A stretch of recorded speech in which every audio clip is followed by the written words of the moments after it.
Hello, everyone, and I'm Elena, your host for today. If this is your first time here, I'd love to let you know that we upload a new English learning video every single day to help you become fluent and confident in English faster. In today's episode, you'll improve not only your English listening skills, but also your ability to catch fast, real life conversations. We're diving into a very practical and important topic: how to understand fast native English speakers. If you've ever watched a movie, a YouTube video, or even talked to a native speaker and felt like their words just fly by too quickly, don't worry, you're not alone. Fast English can feel overwhelming, but the good news is, with the right techniques and daily practice, you can train your ears and your brain to understand native level English smoothly and naturally. We'll go through real life examples, practical tips, and simple daily exercises that will help you catch natural English, understand sentence rhythm, and recognize connected speech that native speakers use all the time. By the end of this video, you'll know how to break the speed barrier in English listening and feel more confident when talking to fast speakers. Before we jump into the lesson, don't forget to subscribe to the channel and hit the bell icon if you want more helpful English learning episodes like this. So grab a notebook and something to write with, and let's get started. Understanding fast native English speakers can feel like trying to catch a speeding train. You hear sounds, but they blur together. Words are skipped, sentences run into each other, and by the time you think you've understood something, the conversation has already moved on. This is something almost every English learner faces, especially when they step out of textbooks and into real life English. But here's the truth: fast English isn't impossible to understand. It's just different from what you've learned in traditional classes. Native speakers speak with a rhythm. They use contractions, they link words, they skip sounds that seem unnecessary to them, and they speak with emotion, speed, and tone. What you need is not just vocabulary and grammar. What you need is exposure, awareness, and practice. And that's exactly what we'll work on in this lesson. Let's first understand why native speakers sound so fast. It's not because they're trying to be difficult. It's simply the way natural language works. When people are fluent and comfortable in fast English, words get connected. For example, instead of saying, "What are you doing?" logically, a native speaker may say, "What you doing?" Instead of "I am going to," you'll hear "I'm going to." These shortcuts make conversations flow faster and smoother.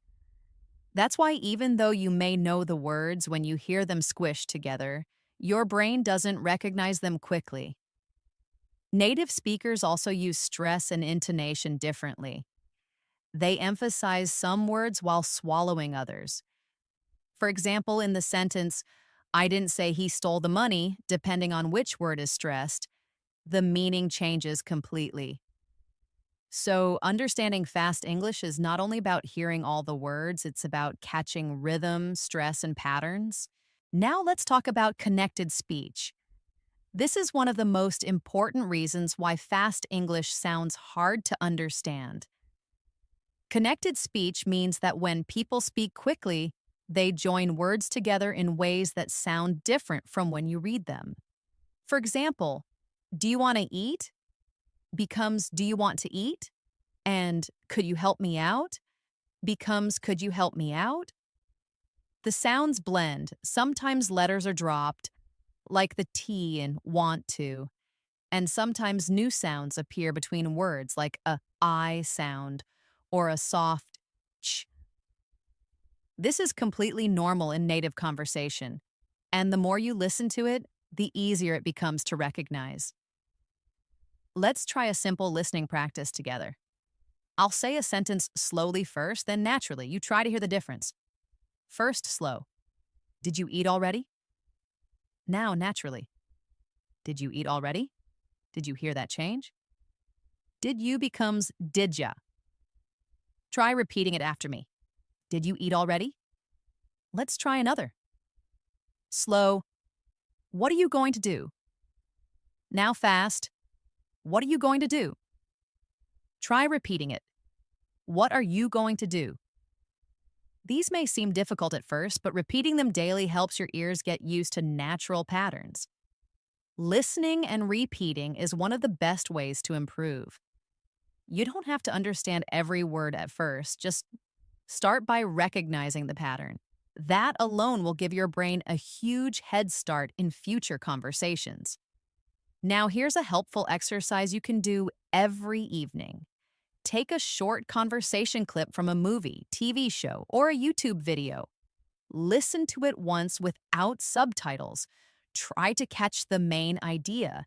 Then listen again with subtitles. Pause after every sentence. Repeat it out loud the way it sounds, not the way it's written. Try to copy the tone, the speed, and the emotion. This kind of shadowing practice is one of the most powerful tools to improve your listening and speaking at the same time.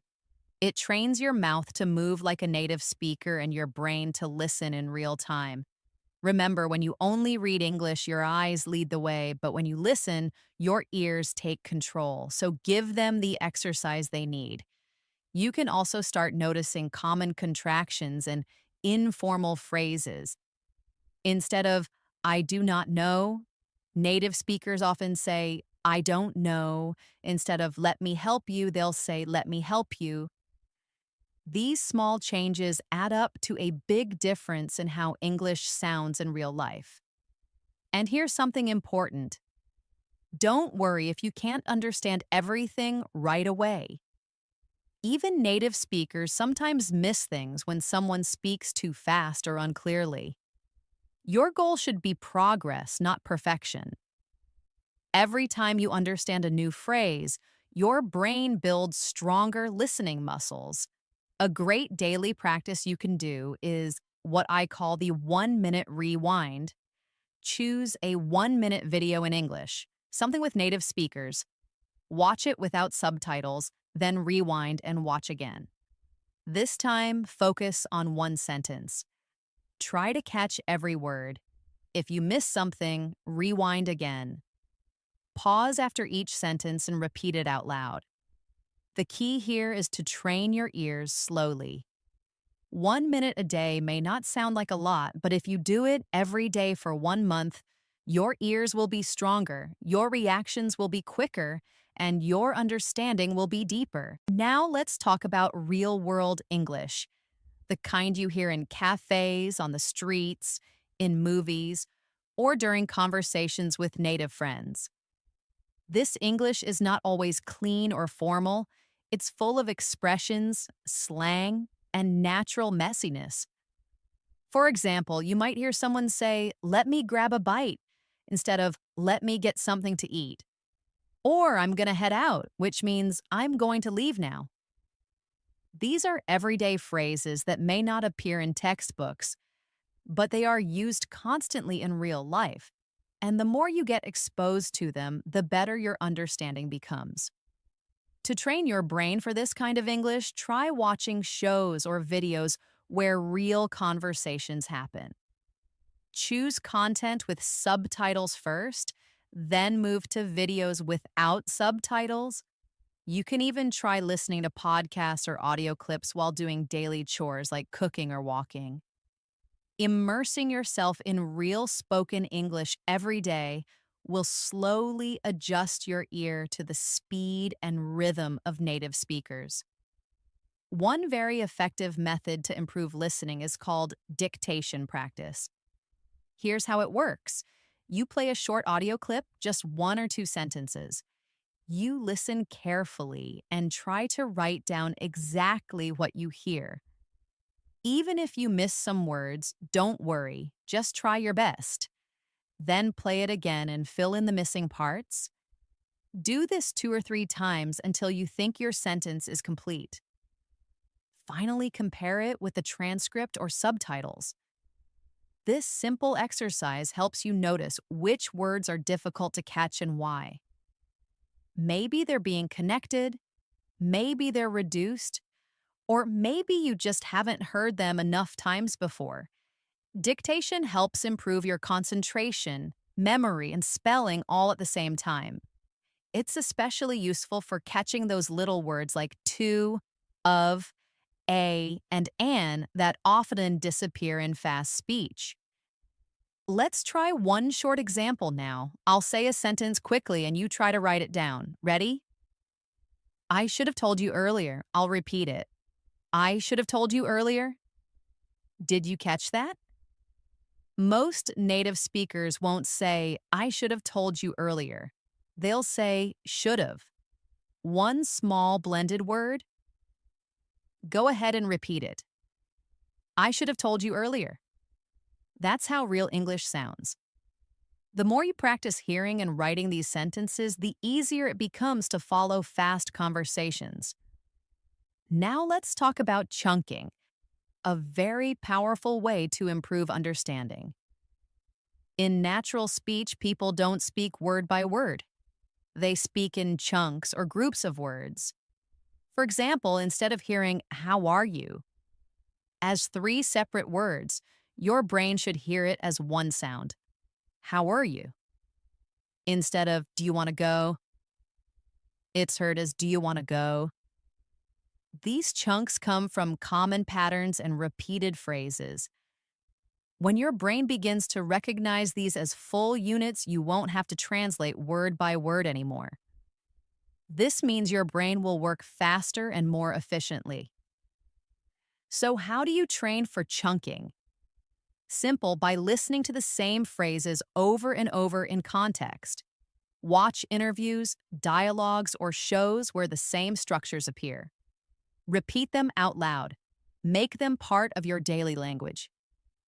Soon you'll start recognizing the chunks automatically, even in fast speech. Another practice method that helps a lot is what I like to call the listen and imagine method. This helps you follow fast English using mental pictures. For example, if you hear someone say, we grabbed some coffee and headed downtown, you don't need to think about every single word. Instead, picture it. Imagine two friends getting coffee and walking into the city. This kind of mental visualization connects language with real experience. It improves understanding without needing to slow things down. You stop translating and start experiencing English. That's how native speakers understand each other. Not by analyzing every word, but by processing ideas quickly. Practice this by listening to short dialogues and trying to imagine the scene like a movie in your mind. It makes the language come alive. Now let's do a little imagination practice. Close your eyes and listen carefully. Imagine this scene. She ran out of the house, jumped into the car, and drove off without saying a word. Did you see it in your mind? That's the goal. You didn't need to understand every syllable. You followed the meaning because you connected it to a picture. This helps even more when native speakers speak quickly. Instead of catching individual words, your mind catches the whole meaning. That's a powerful skill, and you can build it with just 5 minutes a day of this kind of practice. At this point, it's also important to talk about patience and mindset. Understanding fast English is not something that happens overnight. It takes time, and it's okay if you don't understand everything right away. The key is not to give up. Every time you hear native English, even if you miss words, you are training your ears. You are making progress, and progress, even if it's slow, is real. Think of listening like exercise. The more you do it, the stronger you become. It's not about catching every word, it's about catching more words today than you did yesterday. Celebrate those small wins, and you'll feel motivated to keep going. Here's one more practice you can try. It's called repeat after pause. Find a short video or audio clip just a minute long. Play one sentence, then pause. Try to repeat exactly what you heard. Then play the next sentence, repeat again. This shadowing technique helps train your pronunciation, rhythm, and listening all at once. The more you practice, the more fluent your speech becomes, and the better your ears get at catching fast English. Even 5 minutes a day with this method can make a huge difference over time. As we continue, I want to share one very helpful habit that many fluent English learners use. It's called active listening. Active listening means you don't just hear the words, you try to understand what's behind them. You pay attention to the tone, the emotion, and the speed. Native speakers often speak quickly, but they also slow down or raise their voice when something is important. For example, if someone says, "I really don't want to go," the word really is stretched and emphasized. This is a clue. It tells you the speaker's feeling is strong. You don't need to understand every word to get the message. You just have to listen actively. Practice this by watching short dialogues and noticing how people express emotions with their voice. Soon you'll start catching meaning even when the language is fast. Another way to improve is by building your background knowledge. Let's say you're watching a video about shopping or travel or food. If you already know a little about the topic, it's much easier to follow along, even if the speaker is fast. Why? Because your brain already expects some of the vocabulary and structure. It can predict what's coming next. This is called context-based understanding. So try to choose listening material related to topics you're familiar with. If you like cooking, watch cooking videos. If you love sports, listen to sports commentary. Your brain will fill in the blanks more easily when the subject is familiar. This builds both listening confidence and vocabulary at the same time. Let's do another small exercise to apply what we've learned. I'll describe a scene in fast but natural English. Try to catch the main idea and build a picture in your mind. Here we go. So I was running late for work, spilled coffee on my shirt, missed the bus, and had to call a ride just to make it to the meeting. Now pause. What happened here? You might not have caught every word, but you probably understood that the speaker had a rushed and stressful morning. That's the goal. Focus on the meaning, not perfection. Real English is about understanding the message, not catching every syllable. Let's talk about pronunciation now because this is a key to understanding native English. Native speakers connect words in ways that might feel strange to learners. For example, what do you want to eat? It becomes what do you want to eat? Or did you see it? Becomes did you see it? These connections are completely natural, but they make the sentence harder to understand if you're expecting perfect word separation. One way to get used to this is by practicing connected speech yourself. Try to repeat what you hear exactly how you hear it. Say gonna instead of going to. Say wanna instead of want to. This may feel informal, but it's how English is actually spoken. And understanding connected speech is one of the fastest ways to improve your listening. Another practice technique is the echo method. Play a sentence from a native speaker and then immediately try to repeat it with the same speed and rhythm, like an echo. For example, if the sentence is, "I can't believe he said that," you repeat it right after with the same energy and pace. This helps your tongue and brain get used to how fast English feels. At first, you might miss words, but after a few tries, you'll notice improvement. This method not only helps you understand fast English, it also helps you speak more naturally. Now, let's touch on a big challenge: unfamiliar accents. Not all native English speakers sound the same. There are American, British, Australian, and many other accents. And even within those countries, there are different regional ways of speaking. For example, someone from New York may speak differently from someone in California. Someone from London may sound very different from someone in Scotland. So, how do you train for that?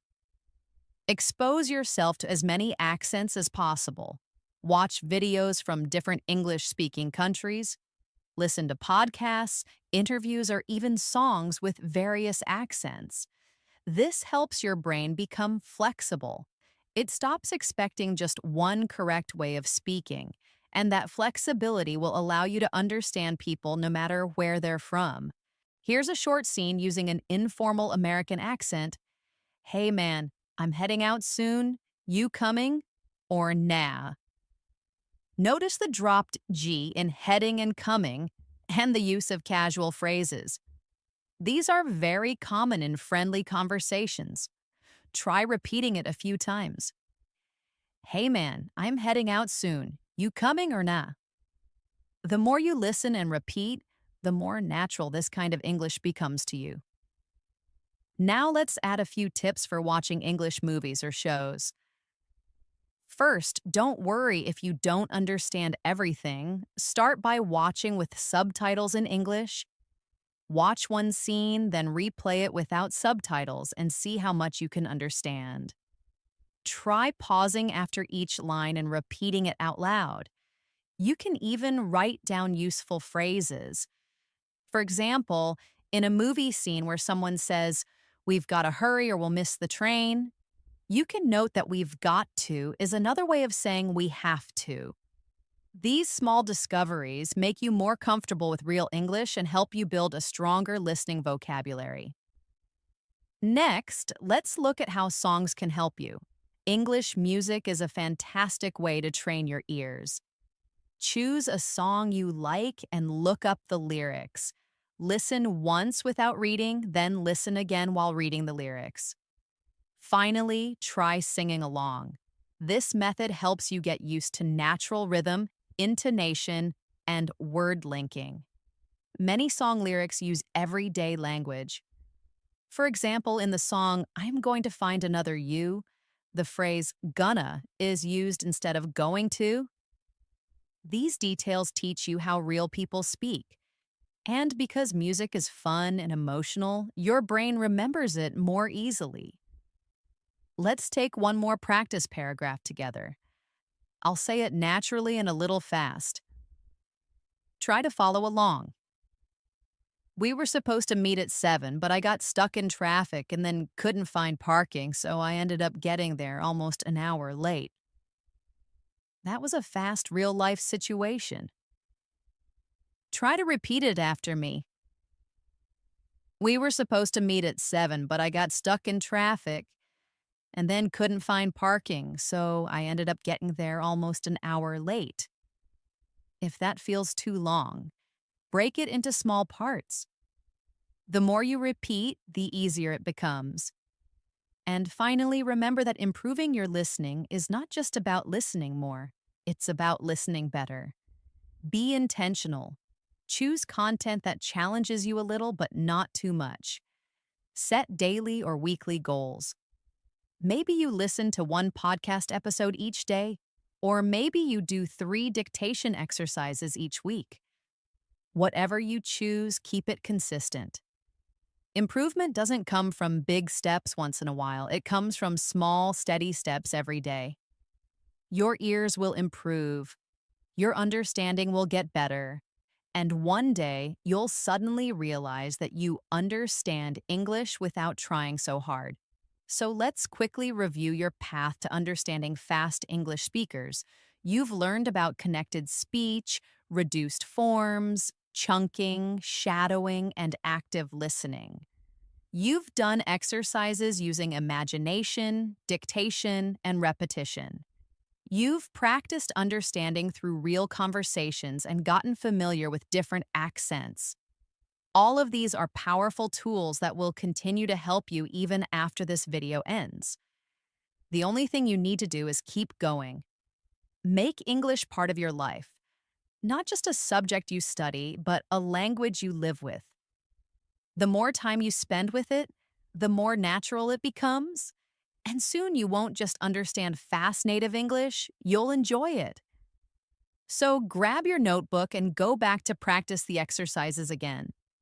Make sure you repeat the phrases in chunks, listen daily to short conversations, and push yourself a little every day. With time, your ears will catch up, your brain will speed up, and your confidence will grow. Thank you so much for watching today's episode of I hope you learned something valuable and feel more motivated to improve your English listening. If you found this video helpful, don't forget to like, share, and of course, subscribe to the channel and make sure to hit the bell icon so you never miss another episode. This is Elena, your host, signing off for now. Keep practicing, keep listening, and remember, English fluency is just one conversation away. See you in the next video.